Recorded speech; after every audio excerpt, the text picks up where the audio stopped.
बोलो महाराजा सूरजमल जी की, बोलो भारत माता की। धन्यवाद। सबसे पहले तो मैं आज इस विशाल जाट महासम्मेलन में उपस्थित हमारे मंच पर बैठे सभी अतिथिगण और सभी संत वृंद और साथ ही उपस्थित सभी यहाँ पर जन सैलाब के रूप में आए हुए सभी जाट सरदारी के सभी प्रमुख पंचगण, आज सबसे पहले तो मैं ये कहना चाहूंगा कि आदरणीय राजा राम जी मील साहब को मैं बहुत बहुत धन्यवाद देता हूं, आदरणीय विजय पूनिया जी को और पूरी टीम को, कि इस धरती के ऊपर एक इतिहास रचा गया। आज से 25 साल पहले हम सभी यहाँ पर इकट्ठे हुए थे और उस समय मैं बहुत छोटा हुआ करता था। तब भी मैं यहाँ पर जब आरक्षण का आंदोलन था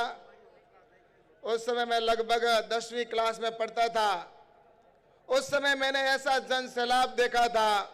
और उसके बाद में आज इस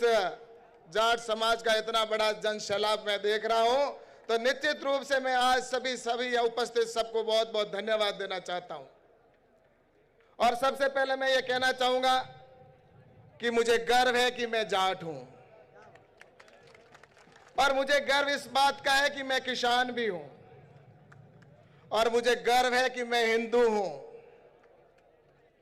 मुझे इस बात का गर्व है कि मैं भारतीय हूं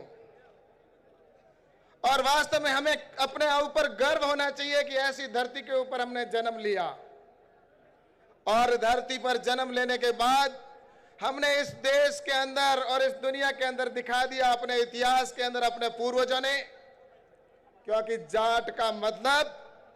जो होता है वो साहस होता है। उन्होंने पराक्रम करके दिखाया। जब आवश्यकता पड़ी देश के ऊपर तो देश के लिए बलिदान देना भी अगर किसी ने किया तो इस किसान कौम ने करने का काम किया। आज इस देश के अंदर आप सब जानते हैं और हम सब जानते हैं कि आज जब अगर कोई देखता है कि किसी देश के बॉर्डर के ऊपर अगर कोई रक्षा करने के लिए खड़ा है तो वहां पर भी हमारा जाट दिखाई देता है। और अगर कोई खेल के मैदान में गोल्ड मेडल लेकर आता है, वह दिखता है तो उसमें भी नाम आता है तो जाट के और किसान के बेटे का नाम होता है, तब प्रत्येक व्यक्ति को गर्व से सीना चौड़ा हो जाता है। और आज यहाँ पर मैं आप सबसे ये जरूर कहना चाहूंगा कि हम जब समाज का आज पूरे देश के अंदर जाट समाज का और किसान कौम का जो नाम है और सम्मान है और जो एक प्रतिष्ठा है, उस प्रतिष्ठा को हमें आगे आने वाले समय के अंदर जो हमारे पूर्वज हमें देके गए वह प्रतिष्ठा हमें आगे तक कायम रखने की अगर किसी पर जिम्मेवारी है तो यहाँ बैठे सभी हमारे कौम के सभी युवाओं के ऊपर और कौम में बैठे सभी साथियों के ऊपर है। और मैं आप सबसे कहना चाहता हूं कि मैं जब युवा की बात करता हूं तो मैं आप सभी से कहना चाहता हूं कि आज हम लगातार आगे बढ़ रहे हैं। शिक्षा के क्षेत्र के अंदर हो चाहे प्रशासनिक क्षेत्र के अंदर हो, लगातार मैं देखता हूं कि अपने किसान कौम के बेटे आगे बढ़ रहे हैं। लेकिन जब मैं कहीं न कहीं मुझे लगता है कि दूसरी तरफ जब देखते हैं कि एक तरफ हमारे युवा संस्कारवान होकर आगे बढ़ते हैं, आज यहाँ पर तेजा फाउंडेशन के माध्यम से जिस तरह से एक ये हमारे सामने उदाहरण है, मैं समाज के बंधुओं से कहना चाहता हूं कि ऐसी फाउंडेशन हमारे हर जिले के अंदर हर जगह पर होनी चाहिए ताकि हमारे बच्चे संस्कारवान हो और आगे जाकर अपना नाम रोशन कर सके। और मैं आज यहाँ पर उदाहरण देकर कहना चाहता हूं कि हमारे बाड़मेर के अंदर एक 50 विलेजर्स के नाम से हमारे युवाओं ने एक संगठन प्रारंभ किया और उन्होंने सिर्फ ऐसे छोटे बच्चे जो गरीब परिवार से आते हैं उन गरीब परिवारों को सेलेक्ट किया, कहा कि हम इनको आगे बढ़ाएंगे। और उन्होंने समाज का जिस तरह से पिछले 7 साल के अंदर मेरे को ज्ञात हुआ है कि पिछले 7 साल से उन युवाओं ने सिर्फ जो पढ़ने वाले उन्होंने इस कार्य को प्रारंभ किया और आज इस कौम के और अन्य कौम के उस एक जगह से 74 स्टूडेंट है जिनको डॉक्टर बनाकर उन्होंने निकाल कर भेजने का काम किया। वो डॉक्टर बन गए और समाज का जहां तक पता चला कि उन्होंने कहा कि समाज से हमें 1.5 करोड़ की पिछले 7 साल में सहायता मिली, लेकिन यही डॉक्टर और यही आगे बढ़कर उन्होंने समाज का नाम रोशन करने का काम किया। ऐसी संस्थाओं को हम आने वाले समय में किस तरह से हमें सपोर्ट करें ताकि हमारे युवा है, हमारा देश का भविष्य वो आगे बढ़ सके। हमारे किसान कौम के नाते मैं आप सबसे कहना चाहता हूं कि यहां पर सभी तरह की हमारी बातें हुई, हम सब ने यहां पर जिस तरह से बात की, मैं आप सबसे यहां पर आने के बाद ये जरूर कहना चाहता हूं कि हम यहां आए पिछले 23 साल बाद हम सब इकट्ठे हुए, और 23 साल पहले जब इकट्ठे हुए थे तब हमने जो हुंकार भरी थी, उस हुंकार का परिणाम ये रहा कि हमें ओबीसी में आरक्षण उस समय मिला था। और मैं याद करना चाहता हूं अटल जी को कि निश्चित रूप से अटल बिहारी जी वाजपेयी जी ने उस समय उस ओबीसी के आरक्षण के ऊपर मोहर लगाने का काम किया था, जिसकी वजह से हमें आरक्षण मिला। लेकिन मैं आप सबसे एक चीज जरूर कहना चाहता हूं कि हम जब यहां पर आए हैं तो कुछ आने वाले समय के अंदर, आज इस सभा के अंदर से हम क्या लेके जा रहे हैं, हम आज यहां से क्या लेके जाएंगे, ये हम सबके लिए प्रश्न चिन्ह है। और निश्चित रूप से इसका मैं आप सबसे आग्रह करूंगा कि जो हमने संकल्प प्रारंभ में गुरुजी ने पढ़ा था, उस संकल्प को हमें चरितार्थ करते हुए अपने जीवन के अंदर उतार के और अपने समाज के लिए हम किस तरह से आगे कर सकते हैं, उसके लिए मैं जरूर आपसे कहना चाहता हूं। और मैं आप सबसे कहना चाहूंगा कि आज हम सभी किसान परिवार से आते हैं, और किसान परिवार के नाते मैं आप सबसे कहना चाहता हूं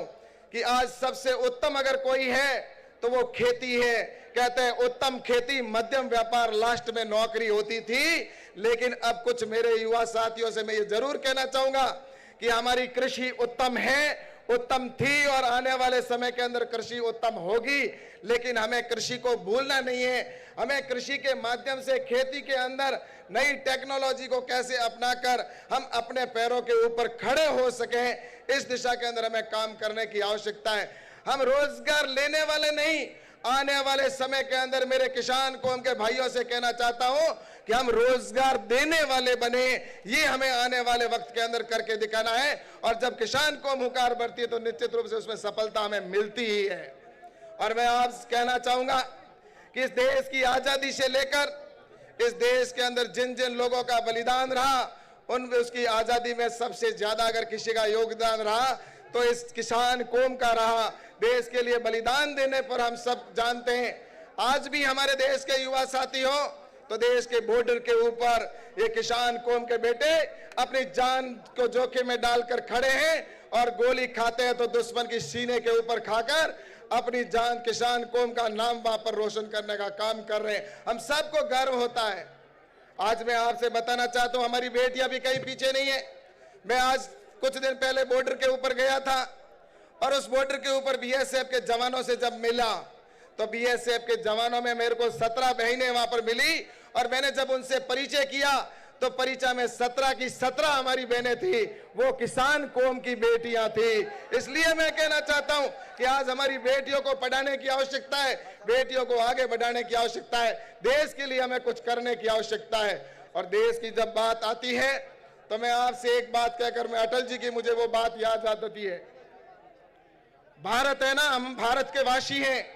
हमारा इस भारत के लिए प्राणों की आहुति दी हम लोगों ने। भारत कोई भूमि का टुकड़ा नहीं है।